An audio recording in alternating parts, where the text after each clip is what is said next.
Welcome to Lowcountry Lowdown. I'm Lindsay Hausman. Today is February 7th. Starting with a scam alert, we continue to get reports of scammers impersonating members of our agency. The scammer says a variety of lines, such as you have a warrant for your arrest or you missed jury duty. It all ends with you must pay a fine. Please note, we will never ask for a payment of any sort over the phone. If you get a phone call from someone claiming to be with our agency or any other, feel free to reach out and call that agency to confirm if the call was a real one or a scam. As always, you can report scams to us by calling our non-emergency dispatch line. The number is 843-524-2777. It's tax season. With that comes a warning from the Federal Trade Commission. The IRS doesn't send tax refunds by email or text.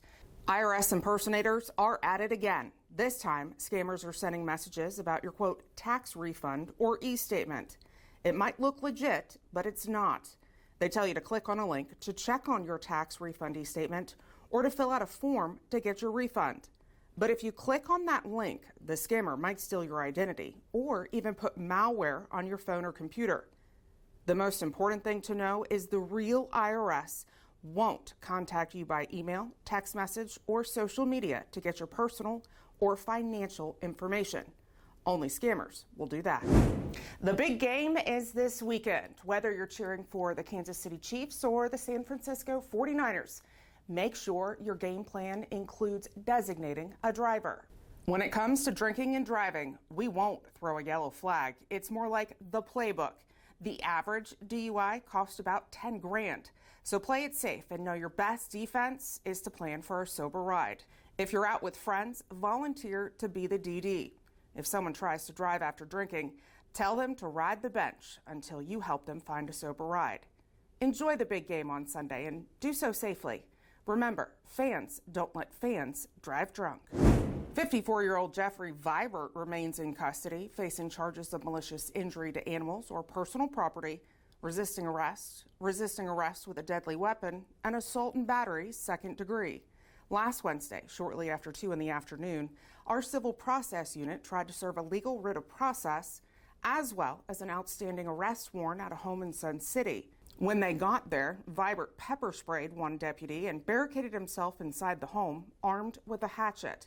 Members of our SWAT team and crisis negotiations team responded. After several hours, Vibert was taken into custody without incident. A few pictures from our blood drive on Thursday. It was in partnership with OneBlood. The big red bus was stationed outside our law enforcement center for several hours. Thank you to those who donated. Remember Molly? She joined our Bloodhound tracking team last March as a 10-month-old pup. Since then, she's been working really hard with her training. On Thursday, she checked out all the sights and sounds of the Bluffton Farmers Market with PFC Baglio. Later this year, Molly will be ready to start running live calls. That means she'll be able to respond to help deputies with criminal or missing person tracks. Our Bloodhound tracking team consists of 10 deputies and 5 dogs. They're on call 24/7 and are a great asset to our agency. Big thank you to St. Francis Catholic School on Hilton Head Island. We got all these sweet cards on Monday. Our deputies loved reading each and every one of them. Join us in congratulating Tori Pace on her promotion to assistant supervisor within our communications center. If you have something that you'd like to know more about or see covered here on Lowcountry Lowdown, you can send me an email at lindsay.hausman@bcgov.net. And if you haven't already, I encourage you to follow us on all of our digital and social media platforms. It's a great way to stay in the know, up to date, and of course you can engage with us there. Thanks for watching this week's episode. We'll see you next week. Stay safe.